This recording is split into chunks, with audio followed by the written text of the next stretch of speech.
Good evening to all. On behalf of Andhra Chamber of Commerce, I welcome you all to this program on, this is actually a monthly MSME lecture that we have it on every month, a session pertaining to MSMEs, whether it is a process or whether it is a government policy, whether it is finance, because all these things are very much needed for the MSME to start and sustain. So this is one of the program on finance. And that too, as a major thing is finance as far as the MSMEs are concerned, and that how to avail MSME loans. So we have with us the speaker, Mr. Parvash Dash. I would like to take this opportunity to, welcome him for this program. And as far as the new members are concerned, I would like to briefly introduce about the chamber. This is the chamber of 93-year-old chamber, which has presence in Andhra Pradesh, Telangana, and Tamil Nadu. And we have more than 1,350 members and 35 product associations and rates fold. And we have 16 subcommittees, very vibrant subcommittees we have. The subcommittees, to name it, MSME subcommittee, ICT subcommittee, we have foreign trade, we have direct taxes, we have indirect taxes. Like that, we have 16 subcommittees. And one of the vibrant subcommittees is MSME subcommittee, which is being headed by Mr. M.K. Anand, the founder of C-Chain Consulting. And we have the co-chairman, Mr. V. Prashant Kumar, with us today. And I request Mr. M.K. Anand to please introduce the speaker of today's session and request the speaker to please start. Over to Mr. Anand. Thank you, Madam Vijay Lakshmi, our Secretary General of Andhra Chamber of Commerce. Welcome, Mr. Parvash Dash of Arthan Finance, founder and CEO. Thank you. As a guest speaker, welcome, sir. And my colleague in MSME subcommittee, Mr. Prashant, thank you very much for joining. And all the members and all the registrants who have joined here. Myself, M.K. Anand.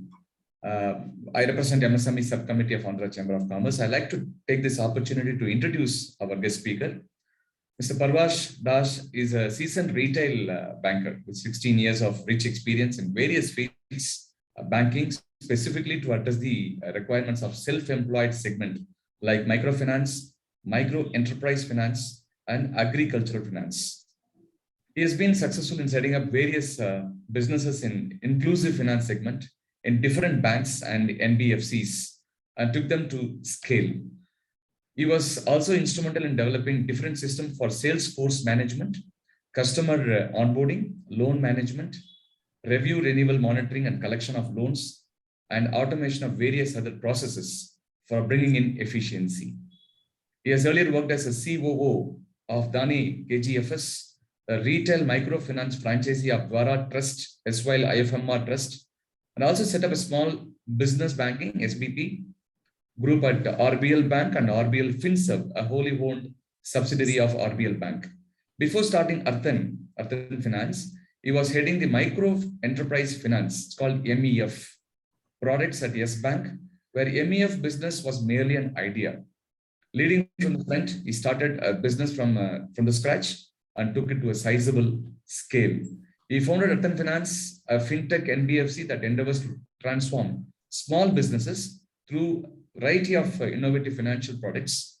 Arthan focuses on lending to micro and small businesses across Tier 2 and Tier 3 cities in Eastern and Central India, which are presently locked out of the financial system, and aspires to build a large-scale business through usage of modern technology and data analytics in a sustained and profitable manner, while creating a lasting social dividend. Of course, they are present in 20 states across India, also to support Southern India as well. He is an alumnus of Xavier Institute of Management and holds master degree in agriculture extension from Orissa University of Agriculture and Technology, Bhubaneswar. With this short note, I would like to introduce Mr. Parvash to all the members to take the proceedings ahead. Thank you very much. Before I end up, I just want to share with you that Mr. Parvash is not just new to us. He was in Chennai for a couple of years, stayed in T Nagar and worked in Chennai market as well. Over to Mr. Parvash. Yeah, thank you, Anand. Thank you so much for such a warm welcome and such a detailed background. I'm really honored to be part of this particular forum, and looking forward to discussing basically how can somebody get a loan, and primarily the MSMEs, how can they get a loan, and also what are the nitty-gritties, what they are going to keep it in mind while applying for a loan or while seeking for a loan. So give me a second. I'll just put up a few slides. So how I'll do it is basically I'll take 10 to 15 minutes taking you through very basic concept of different types of loans. I'll not deep dive because I understand the requirement for every entrepreneurs here are different. So probably we will have a very interactive session once I give a basic idea about the loan segments and different loan products which are available in the market, and also then we will discuss about individual cases.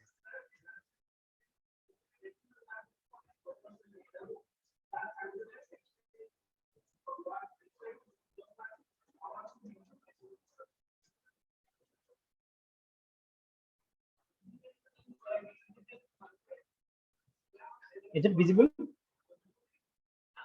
Yeah, great. Yeah. So traditionally, if you look at India is having, I mean, the economy is dependent on MSMEs or the after the agriculture, MSME is the second sector which employs most of the people and also helps the entire economy. But if you look at the credit demand and gap, there is a huge gap as of today. So I have just jot down few of the numbers there. So total addressable demand is 36.7 lakh crore, out of which only around 11 lakh crore is being met by different financial institutions, whether it is a bank, whether it is NBFCs or other financial institutions. And there is a gap of 25.8 lakh crore, which is nearly 70% of the entire demand. And if you look at the composition, so primarily the micro and small enterprises are leading the way. So out of 25.8, 16.8, nearly 17 lakh crore is small enterprises and 8 lakh crore is micro. So this is the demand which is not being fulfilled or not being met till today.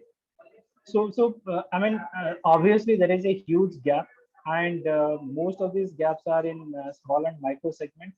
Many companies are focusing, helping them out, but still this sector is so vibrant and so diverse.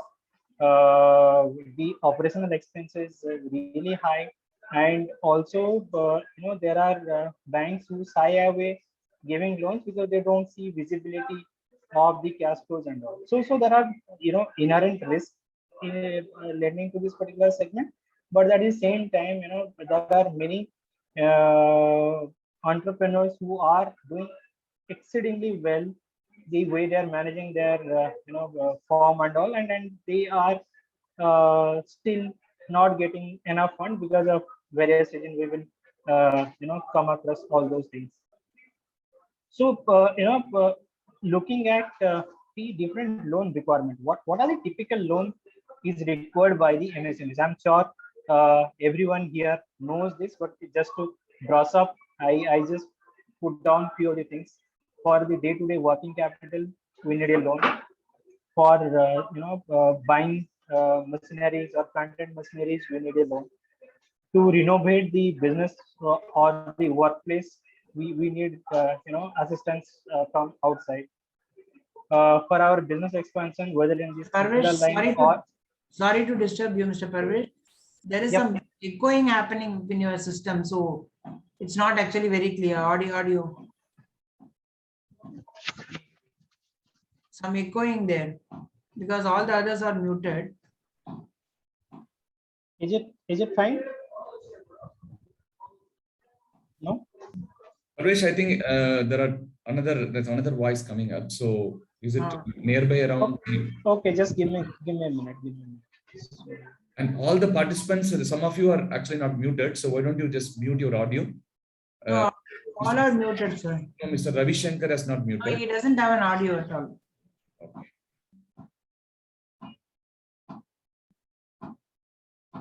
That's what the system says.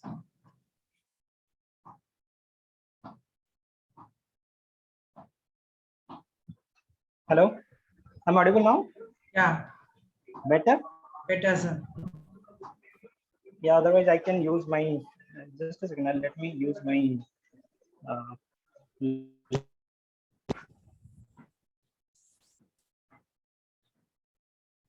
so is it audible now? Yes, sir. Clear. Yeah.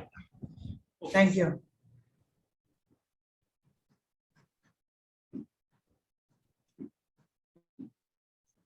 Thank you, sir.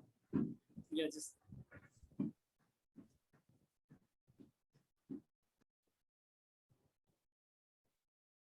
I'm really sorry for this, but it is. Yeah, so what I was telling is there are these are the requirements because of which we need external help or external financial help or the loans.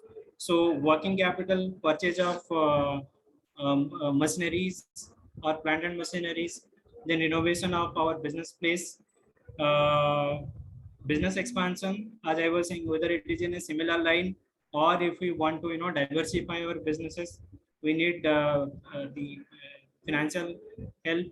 Debt consolidation, most of the time what happens is initial days we take loans at a higher rate of interest, and from friends and family, from local money lenders, and also from NBFCs. And at some point in time when our cash flow improves, when we have enough documentations and all, we definitely want those debt consolidations to happen. And that's the reason we need external help to for takeover and all. And also most of the time what happens is in micro and small segment, what we use is primarily the equity of the entrepreneurs. So unless and until we leverage on those equity, we will not be able to grow compared to other companies and all, where the leverage is multiples, right? 2x, 3x, 5x. These are the leverage they use to grow. And if and this is very limited to the MSMEs, because they are not able to leverage on their own capital. So unless and until they get loans, they will not grow faster. So these are some of these basic requirements or the purpose for which people need loans.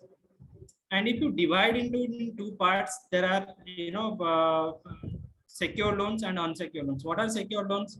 Secure loans are those where the additional collaterals are provided. You take loans against land and building, you take loans against hypothecation of stocks, plant and machineries, loan against shares, mutual funds, loan against FDs, loan against insurance policies. So all those loans are backed by something or other outside of the assets what we are creating, taking the loans. So that's the reason these are called secure loans. If your business doesn't work well, then probably these securities will work in favor of the lender. So they are, I mean, most of the times they prefer securities. But nevertheless, unsecured loans are, the flavor of the market always. They are given not only I mean, they are not, they are given just because of the comforts people draw on the entrepreneurs, the promoters, and also the business model. So sometimes they require additional guarantors or third party guarantors, but most of the time it is on the business and the comforts they take on the promoters. So I mean, there are different ways they do ensure that their repayment comes in, whether they sometimes they do cash trapping, sometimes they open an escrow accounts. So these are some of these methods by which they uh, create those comforts for giving unsecured loans, because otherwise other than that, the business, they don't have anything to fall back on. Then if you look at the different types of loans based on the repayments, and this is primarily why I am focusing this is because of the requirements. Some people need it for a longer tenure loans where the term loans fits the bill. The term loans can be, it can be for a fixed term, but the repayment can come at a different frequency. It can be a daily frequency, it can be a weekly frequency, it can be a monthly frequency, or it can be sometimes, quarterly frequency, depending upon the type of business and type of requirements.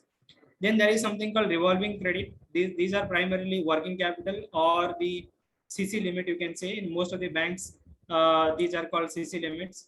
So where people, use the money, and whenever they have, the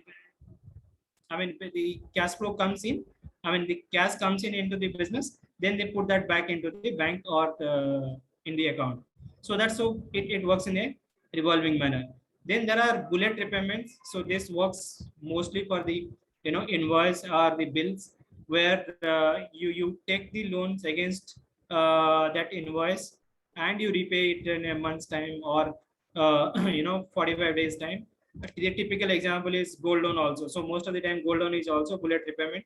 You take the loan, place your gold, and at the end of the tenure you come and repay entire amount along with the interest and take the gold back. So there are something called balloon repayments, where the the entrepreneurs are allowed to pay at a lump sum amount at the end of the tenure of the loans, because where there are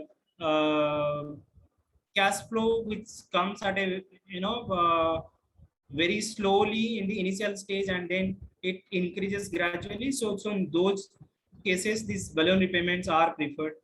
Then there is step up and step down repayments, where the initial in step up, what happens is initially people have to pay lesser amount, and as the tenure grows, the amount also the repayment amount goes up. In this step down, it is actually the reverse of step up, where you have to pay the higher amount in the initial days, and as you go, as your tenure goes up, your loan amount comes down. Then there is structured products. Structured product is mixing of all those things, and most of the time you will find these days fintechs are giving you so many flexibility or so much of flexibility in structuring different types of repayments or different type of product, which actually fits exactly what you require for how many days, and also depending upon the cash flow, they create the repayment structure. So these are broadly the repayment types you see in the different types of loans. Coming to the assessment, how these loans are assessed. If you look at the left hand side, this is a traditional way of assessment. When I say traditional way, it is primarily consider your income and expenses. Then the cash flow is made out of it, and basis this cash flow, people give you the loans.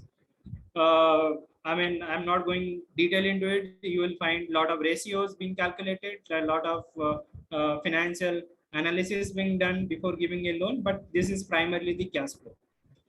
The second type is the transaction based. When I say transaction based, although you have to provide some of the cash flow statements and all, but these are primarily the transactions. So, and small ticket, small tenor loans are provided basis the transactions. So for an example, if you look at most of these fintechs, probably currently focusing on two types of loan: buy now, pay later, and also supply chain finance. So if you look at these two products, these are done basis the transactions and basis the ledger of the borrower, or the relationship between the anchor and the distributors, or the distributor and the supplier. So you look at the entire supply chain, whether it is between the supplier to the company, or the company to their distributor, or their distributor to the retailer, or the retailer to the consumer. So every pair, in every pair, there is a scope for getting a financial interventions, and that can be through either inverse discounting or probably a short-term loans.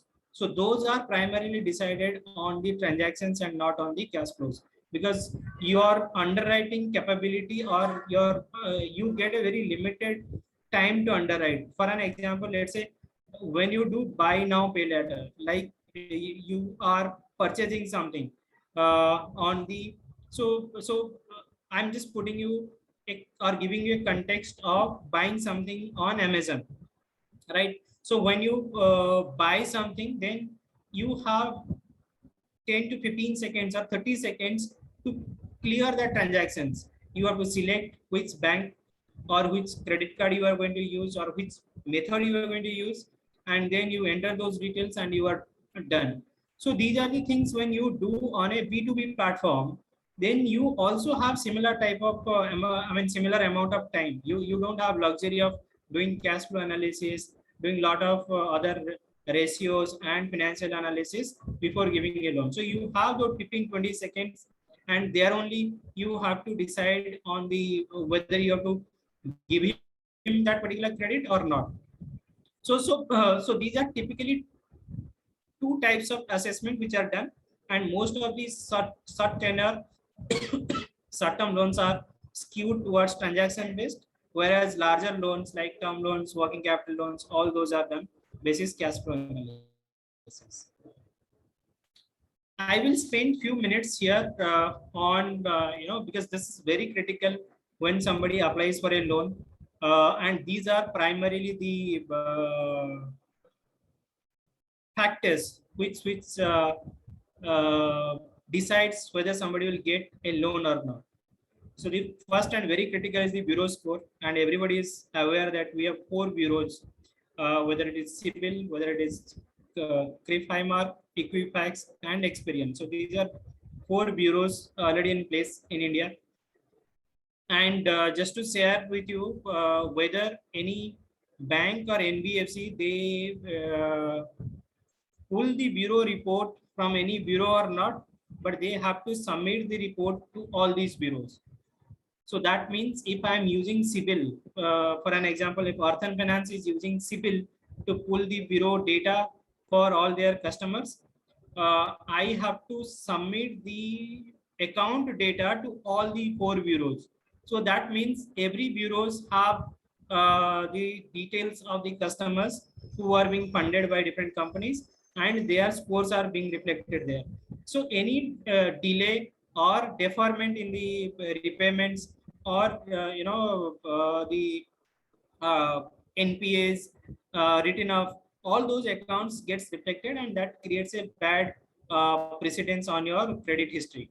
And that, so today nearly 99% of these finances depend on the bureau scores, because this has created a very good database, and this is primarily what we assess is the intention to pay, because cash flow is something which we do to know whether he's capable to pay or not, but bureau score is something shows your intention. So unless and until your bureau is clear, most of the time the lenders say no to the borrowers. So this is very, very critical. I understand, it was not very prevalent initially, but for the last 10 years, and also by, the microfinance companies have created these bureau scores or created awareness around these bureaus and bureau scores. So that helped to reach majority of these customers these days. People understand what is bureau, but at the same time, the bureau score as such discounts the previous histories. If it is not very recent, then they discount your previous credit histories because of various reasons. Like as I was saying, people are not aware about its impact, so they were not financially disciplined. So those were the things bureau by default reduce it, or they do not consider that while calculating this scores. But if your recent transactions are bad, then probably you will be impacted severely.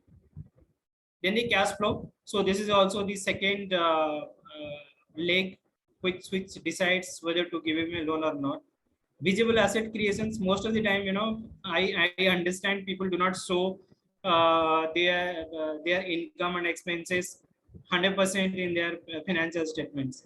It is applicable mostly to the micro segment, not to the small and medium, because there you don't have much scope. But in micro, people do not so. But unless and until somebody see that from the business or from the income you have not created visible assets, probably they will hope to understand where did this money gone, and a satisfactory answer will help to extend the loan. Otherwise it will also reject. Then experience is promoter, because most of the time people take a call on the promoter rather than anything else. If the guy is good, he has the required skill sets, is running his business, probably he will pay back, because business anyway he will require a higher amount of loans later. Then the viability or potentiality of this project. If the project is not viable, there is no point financiers will give support or give loans. But if a project is viable and there is a potentiality that yes, this will scale up at a much faster scale or better way, then probably they will look at this projects and the enterprises. Then business segments. So some companies or some of these financiers focus on specific segments, like some of the NBFCs focus only on machinery purchase in a particular segment. Some of these banks focus on cases which can qualify under PSL or priority sector lendings. So depending upon the business segment, so business segment also has an impact on deciding to give a loan or not. Guarantee coverage. So there are two types of guarantee. One guarantee which comes from the borrower is called third party guarantee, where some guarantors comes in. The second guarantee is the institutional guarantee. So like we have a CGTMSE in place, where CGTMSE gives guarantee for the enterprises, of course with a fee, but the lenders gets a comfort that CGTMSE guarantee is there, right? So those are the things which also play a vital role while deciding for a loan. Availability of subsidy. Most of these agri and SME loans where government-led subsidies are available, and whether it is a front-led subsidy, a front-end subsidy, or back-ended subsidy. If subsidy is there, then lenders also get assurance that they will get the subsidy back to some extent, and it will reduce their risk. Financial equity of the promoter. So as I said, most of the time small and medium firms, they largely dependent on the equity of the promoters, and the leverage only gives them the wings to increase their business and all. So definitely this is something which financial institution considers significantly. Social equity. So this has become a norm very recently. Although people used to do reference check earlier, but now they see a lot of other things, like your social media activities, your presence in different social medias, the spending patterns. So a lot of things go in here, and it is not restricted just to reference check, which used to be there earlier. Collaterals offered, as I was briefly talking about what are the different types of collaterals. So depending upon the types of collaterals, the facilitation of the loans become easy, and also the amount also varies depending on that. SME rating, so that has become very critical these days. Whenever any banks and NBFC look at giving loans to the SMEs, probably they look at SME rating, because that gives a lot of information about those companies and all. Yeah, so these are major factors, which are contributing towards taking a loan. And so if you look at the different types of initiatives, what I was telling is, there are different government sponsored schemes are there to help the SMEs or MSMEs. There are loans under guarantee coverage like CGTMSE and all. PSL lending by the banks. So now all the MSME lendings up to 7.5%, I guess 7.5% is considered as a PSL for the banks. So this is a focused area for the banks. If bank will not lend, probably they have to put that money into non-income generating bonds with NABARD and all. So they are forced to do that, right? So similarly, there are specialized, products being offered by the NBFCs and fintechs, and everybody is running behind these segments or these sectors because of two things. The market is huge. There are so many, as I was telling earlier, there are huge demand which is still unmet. But at the same time, the business segments are so diverse, more than 3,000, 4,000 business types. So it's very difficult for everyone to focus on all the products or all the segments.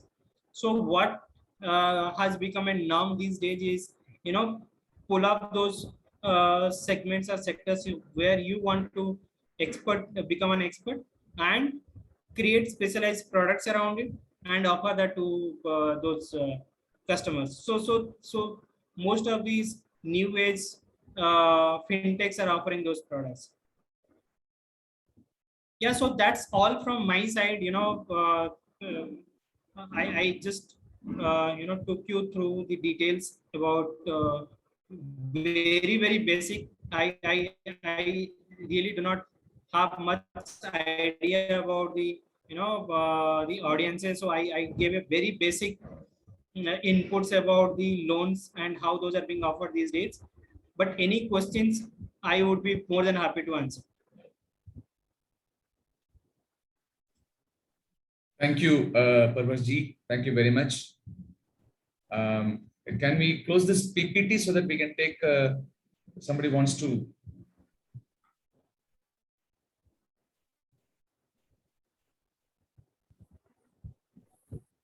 Yeah, is it Parvaz? Yeah, fine. Thank you so much.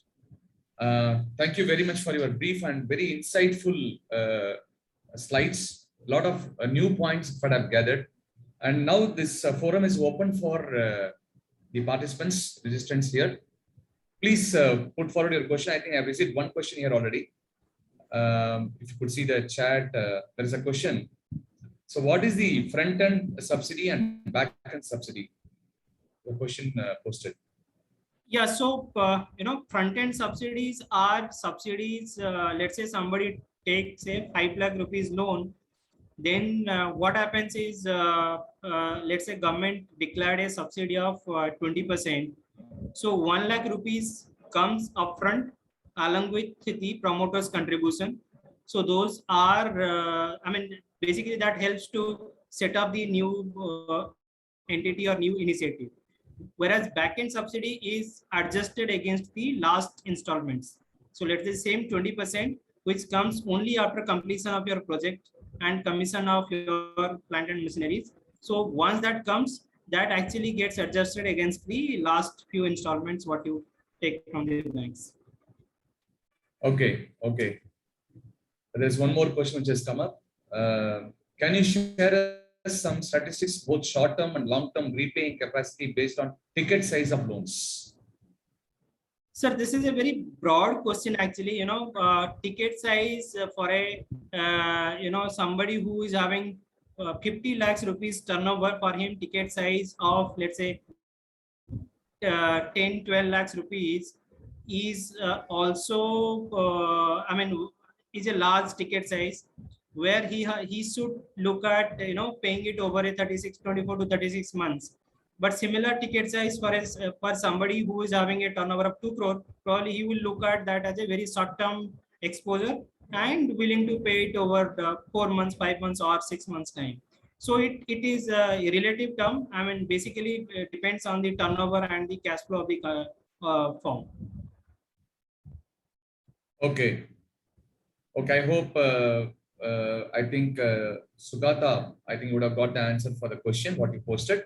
And Rakesh Kumar asked one question: how well do you think MSMEs take subsidies? I have seen many MSMEs don't even have knowledge of the benefit they receive from the government. Absolutely correct. This is the same question I also have in my mind. Yes, sir. I will tell one thing. Most of the time, government come up with a lot of schemes, but those schemes do not reach to the proper entrepreneurs because of many factors. Whether they are not aware, they they do not have those exposure, or probably sometimes they don't have the capability to prepare those reports to be submitted to the relevant authorities. So my suggestion is somehow we have to get associated with some of the organizations like this who can help understanding those nitty-gritties, and also connect us to the right set of people who can help us in getting the subsidy. Otherwise, what happens is most of these SMEs are single man run organizations, right? If he will run behind these companies, I mean, run behind government for getting subsidy, probably he will not be able to do the business. And it doesn't come in a month's time or 10 days time. We understand the Indian culture of documentation and also the time frame. So it is a tedious job. So I would suggest we should take help of some consultants or someone who can help us getting there. But it is what I understand, it is lack of awareness, lack of knowledge, which is not helping the entrepreneurs, as well as also the government. Government wants to give those subsidy, but if you are not able to take that, it's a loss to the the country as a whole, because it is not creating that much of impact. So my suggestion is we should take help of external agencies for that. Very true, very true. And the 59 minutes loan, the link, many people don't know. And many people also have different views. It's only there, but it's not happening. But, Right. but I made a phone call on behalf of MSME, and they responded very well to me. Absolutely, sir. I don't know how it works. I made a phone call. I stated that I'm representing an MSME, and they want, you said 59 minutes loan. That's why I'm making. So they guided me how to go about step by step. So there are a lot of plus and minuses. And there's another question connected to this by Mr. Vignesh. Good evening. Thank you very much for brief overview. I have already started business in 2019. Now, do I have any chance of getting MSME loan to expand my business? Sir, can you come again? I just missed you last. Somebody started, Vignesh by name, started a business in 2019. And he's asking, do I have any chance of getting MSME loan to expand my business? Yes, sir. So usually, financiers look at least 2 years vintage. So if it is not a startup type of loan, so for all other MSME loans, financiers usually look at 2 years vintage, because that's the cycle when most of these MSME either they grow or they fail. So that's the statistics. So that's the reason everybody looks at 2 years. So now you are stable, and if you have run for 2 years, you will definitely get MSME loans. Another question. Thank you very much. Another question from Rakesh Kumar. Okay. He's also okay. Rakesh Kumar says, I myself is a consultant, so from Hyderabad, dealing with government licensing. Okay. Thank you very much, Mr. Rakesh. Parvasji, I have another question connected to typical small organization. See, I find a lot of organization as one common challenge. I'm talking about very, very small micro organization.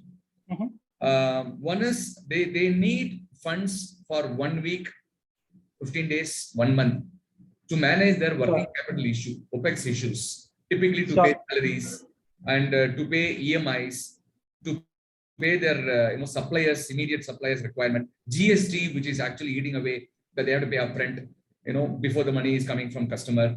So they want short-term working capital for 20 days, 25 days. By the time they get their money back from the marketplace. So how do we go? So as I was saying, telling Anandji, see, basically what happens is most of these fintechs, I was giving those examples. These days, they do transactional loans, right? You draw a bill on someone, and you know that is payable in 30 days or 15 days. Okay. Then you go to the financer and ask him that I need a 30 days credit or 15 days credit, or for that matter 7 days credit. So those can be enabled, and these are small ticket but high volume, which can be enabled on a technology platform, which is a win-win for everyone. I mean, it can be, 24/7, 365. Anytime you want a loan, you just upload those bills or invoices or your requirements, and you get it, on a mobile applications. So many companies are providing it, and it has become a, huge success for both. How? Because, as a lender, I know exactly where this money got invested or money got utilized. If I would have given it for a working capital loan, I would have not known what is the end use of it.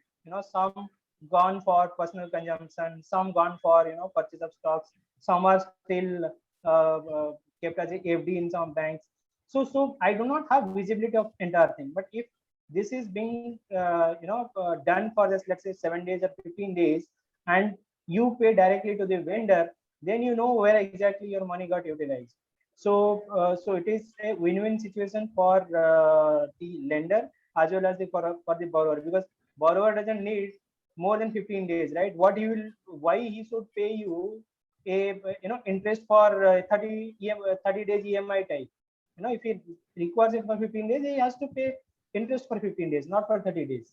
So these are the things which are made available and being enabled by many companies these days, although it was restricted to large companies and banks through supply chain finance initially, but now it is available throughout. So I urge most of the entrepreneurs should explore this, because it comes as an unsecured loan. You don't have to mortgage your property or mortgage all your assets, but at the same time, this will give you a shorter duration credits. Okay. Which you actually require for. Okay. Thank you very much. And the friends who are here, we just want to do a quick poll. You can you can open your chat box and just mention which industry you belong to. Manufacturing, trading, retail, service. You just mention that word, that's all. We want to know how many of you are from manufacturing, how many of you are from retail, how many of you are from trading. Okay. Please, I request each one of you to kindly take little time to type out your industry. Okay. Mr. Parvash, you can see the participants' background. Accordingly, you can even share your thoughts. Now, there is a question on, can a business consultant benefit from MSME loan? Pardon me? That is a question. Okay. Business consultant benefit from MSME loan? Yes, ma'am. Business consultant is also offering some services, right? And all these services comes under MSME. So now, everything, services, trading, and manufacturing, all three comes under MSMEs with the new circulars and new guidelines. So everyone can get benefit up to that threshold turnover. See, yeah, thank you. There are another two posts which has come. One is a cancer services needs medical equipment MSME loan. Somebody posted this, Mr. Kandappan. I mean, medical equipment means naturally he has got a good holding because he's got equipments. Yeah. Right. So there are certain I mean, I know that when I was in Yes Bank, so we used to have a specific department called medical equipment finance, right? So it's a specific and specialized department, because not everyone understand the nitty-gritty of medical equipments. So you only find few of these banks and NBFCs who are specialized. They're offering it, but it is available. It's not like it's not available. Good. If you could see the chat responses, you would find a mixed participants. Yeah, it is from everyone. I mean, correct. I can see from manufacturing, services, financial consulting, retailing. So correct. So I think if I may ask another question to be posted, like you can even mention, I mean, it's private, but still I'm asking you. You can even mention you are in a micro or small or medium. So, I mean, those who are interested, you can put it across so that we can even get back to you later with specific input. If you are a micro, you can mention, or you can. Small means, So you know. Anand sir, actually there is, I understand there is an option of creating a poll on Zoom. I don't know how it is done, but Normally we use yes. a Mentimeter, but today I have not used. Okay. Mentimeter always gives better, we can even share them back, the percentage of people belong to which category. See, you could see a lot of small, majorities are small. Between 5 crores to 75 crores is what small according to government definition. Right. So, okay, let them keep responding to that, but let me move on to another question to you. Already one person asked, right, the professional services. People who are offering professional services to the clients, they don't have machinery, they don't have even office, I would say. So today everybody is working from home, so it's not going to be. Yeah. So as I was saying, we also give loans to the professionals. So there are two categories. One is self-employed professionals, and one is self-employed non-professionals.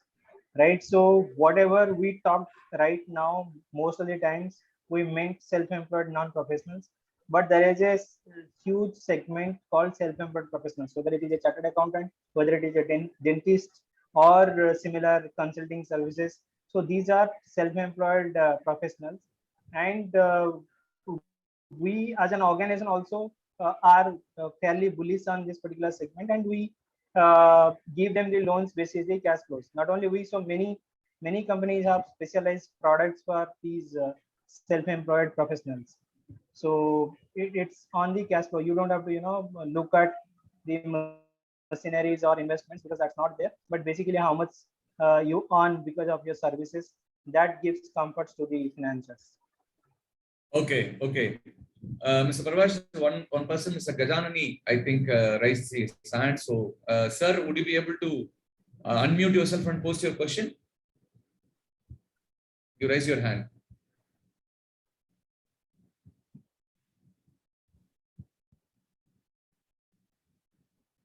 Okay, so I'll go to the next person's question posted in chat.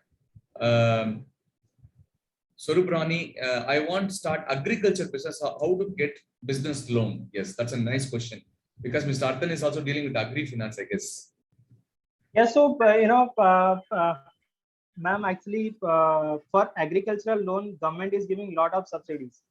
So you have to actually decide what type of agricultural profession you want to be in, whether it is a raising of horticultural crops, or normal crops, or commercial agriculture, or there are lot of things comes under agriculture, whether it is a food processing. So one is growing, the pre-harvest, one is the post-harvest. You have to decide on those. Then basis that, as I was saying, there are a lot of government initiatives or government subsidies available both for pre as well as post-harvest products. So you can benefit of those. And then if you come with an agricultural background, probably you will understand creating a business plan for your particular activities, and you can submit that to the respective agencies. Those can sanction a subsidy, and once subsidy letter is there, you can approach any of the financier who will be more than happy to finance. Okay, thank you. So before I take up a question from Prashant, I just want to ask another question too for the benefit of everyone. Mr. Pravash, like everybody wanted to know what is the first step. There are multiple schemes. There are government schemes. There are NBFCs. There are private finance. There are so many things available around us. But the moment when it comes to our own office requirement, business requirement, we don't know where to really start. Could you tell us like 5-step process? What are we supposed to do? Step 1, step 2? Sure. Yeah. So in my opinion, we should not start a business just because we are getting some subsidy, right? So that should not be the priority. If we are really committed to do a business, probably we should get down and start the business. And as I said, subsidies and all those are the enablers, but never the showstoppers. So once we start the business, obviously, if you go behind the subsidy and all, it will consume lot of time, lot of efforts, at the end of the day you will get a very little out of it. Similarly, most of the people think that banks loans are much cheaper than the loans which they get from the NBFCs and all. I completely agree. Banks loans are offered at 13-14%, where NBFCs loans are in typical range of 20 to 25%. But you, for getting a bank loan, you take at least 6-7 months, right? So time value, if you attach time value to any of these loans, and you are taking from NBFCs, probably these are the things which you should quickly take, which will help you in your business. And then probably while you expand, you graduate from NBFC to a bank customer. You directly, I mean, in my opinion, do not aspire to become a bank customer right away, because there are few step processes which banks follow to give a loan, right? Don't waste your time, waiting for that. Whatever you are getting, I understand it comes at a cost, but your time value is more important than the cost what you are spending upfront. And if you look at, in an absolute term, these are very, very, very minuscule. So whatever is coming on your way, take it, and then go to the next stage or next steps. Okay. See, you said the bank interest is about 30-40%, and NBFC is even to the tune of 20-25%. I think today there are a lot of competition happening in your own industry, right? So Absolutely, lot of NBFCs, and they're actually fighting each other. How we can reduce our cost. After all, MSMEs, I mean, can't afford to pay huge interest. Why do people still go to bank, nationalized bank, even wait for 1 year because of the interest? Absolutely. So how so does, sir, so what I was telling is, I am not discouraging people to go to the bank, but what I'm saying is process of getting a bank loan takes a lot of time. And if you consider the time value, probably you will lose out those business opportunities. Let's say you take loan at 20%. Okay, your marginal difference is, let's say, 6%, right? So you take that loan so that you can churn your money faster and you grow faster, so that you get that bank loan much easier. Or getting that bank loans will be much easier for you, because bank usually do not give loans to the first time borrowers. They do not take higher exposures unless you have something in place. So these are the loans which will create your bureau history or your credit history, and also help you to initiate or ignite your startup business and take it to the scale, and then you go to the bank. So that's what I'm saying. So it takes 6-7 months time to reach to that particular place. I am not saying that don't go to that place or don't aspire to be there, but use that 6-7 months for your own benefit. Just don't wait that I will start my business once I get my bank loan.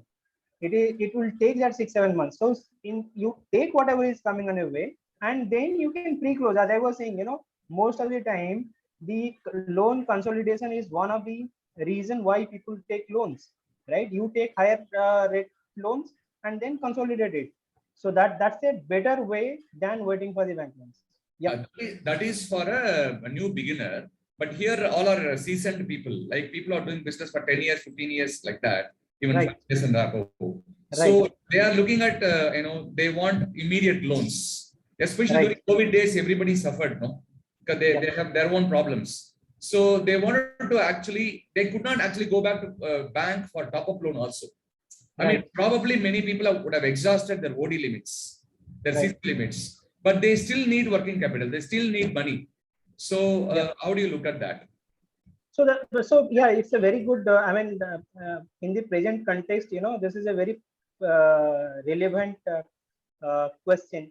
And the way I look at it is, when I was the other side of the table in the bank, we always go by the what is there in the financial statement. If your business gone bad in the last 12 months, probably your CC limit will be drastically falling from 30 lakhs to 20 lakhs or 10 lakhs rupees, right? So drawing power reduces drastically.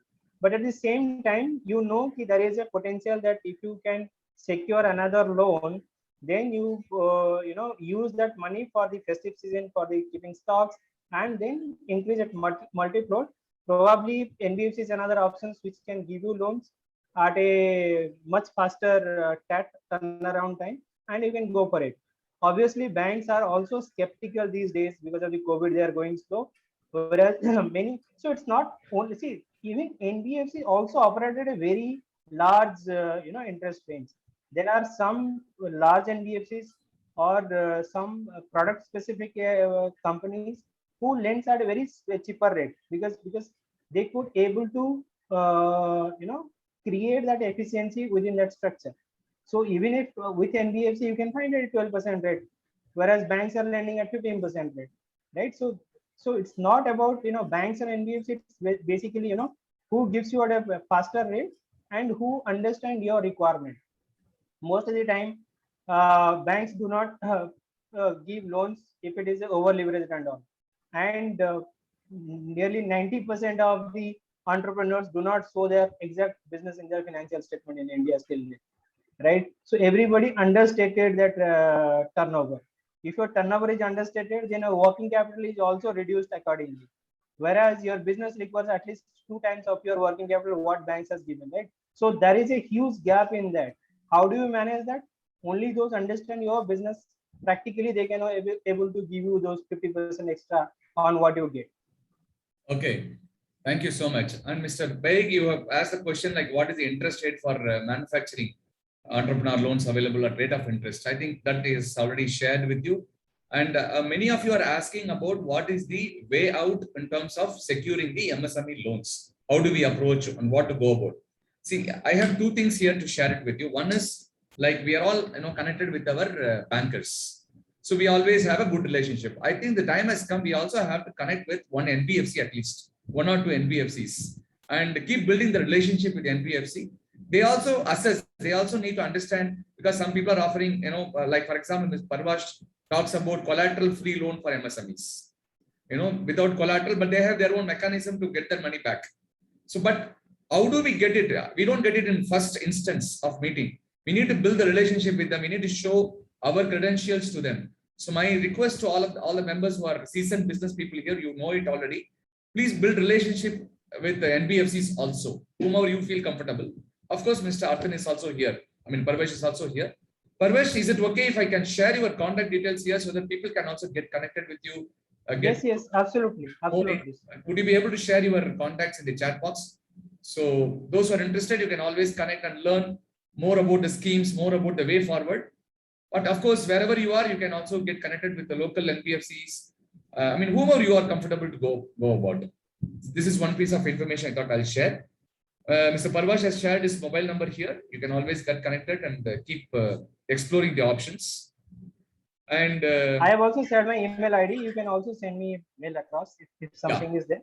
Yeah. And I will briefly touch upon in a 2 minutes time. I'll touch upon what exactly Arthan does. Yeah. As an organization, we are a fintech NBFC. We primarily help these small businesses to grow. So there are different channels. One is the brand channel, where we have, as I was telling, we have a focused Eastern and Central India focused branches.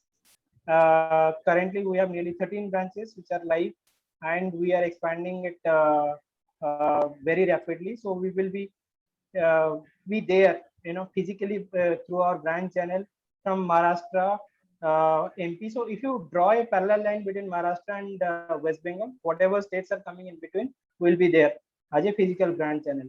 Apart from that, we also have a supply chain finance and digital loans. Under supply chain, we give loans against the bills, and it is from 7 days to 60 days usually. But for some of these, anchors and some of these MSMEs, we have structured it for 120 days wherever it is required. So we can customize the products to the requirement of every individual and every form. So that is what we are currently doing. We do a lot of analysis on the data we collect rather than depending upon the financial statements. So we have put in the artificial intelligence and machine learning to create this score of individuals, and basis that we give them the loans rather than depending upon the traditional way of going through the balance sheet and doing this P&L analysis and all. Although we do consider the bureau scores, but that's still on our scoring model. It is only part of it. It is not the entire thing what we depend on. So even if your bureau is also not that great, still you will be able to get a loan if your cash flow and other parameters are good. So we are doing a lot of innovations in technologies, lot of innovations in the product structures, and customizing it to the fullest to make everybody happy and everybody make use of those products and services. So through our brand channel, as I said, we are present central and eastern part, but through our digital channel and supply chain, we are present in 20 states right now. Okay, thank you so much for that. And all the members who are here, participants, please, I have already shared our Secretary General's number in email ID. Madam, if you could share the number, any contact number that you wanted to share it for all the members, they can get connected with us. Friends, we have already hosted a program from NSIC.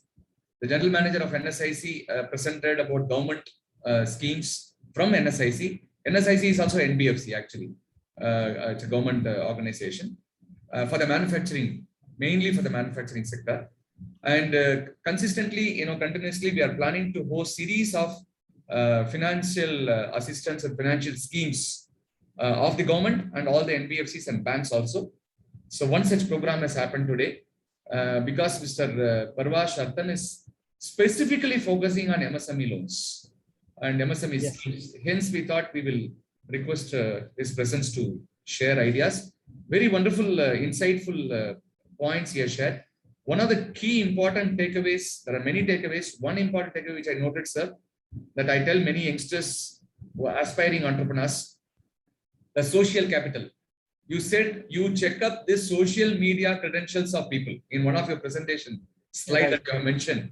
This is very, very vital. And when it comes to business, we are not connected to politics or religion or any of the sensitive matters. Be assured of neutral, play neutral, safe, postings in your social media also, because people are watching. Everybody is watching our action. You may have your own personal, interest. All of us have. But when it comes to social media, this is very, very crucial point.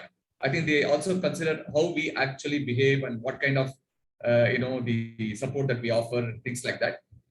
Very good information. With that, I would like to request Madam Secretary to finalize the final proceedings. Yeah. Thank you, sir. Can I invite Mr. Prashant to propose vote of thanks? Yes, madam. Yes, madam. Yeah. Before that, we would like to present a e-memento to the speaker. Oh, sure.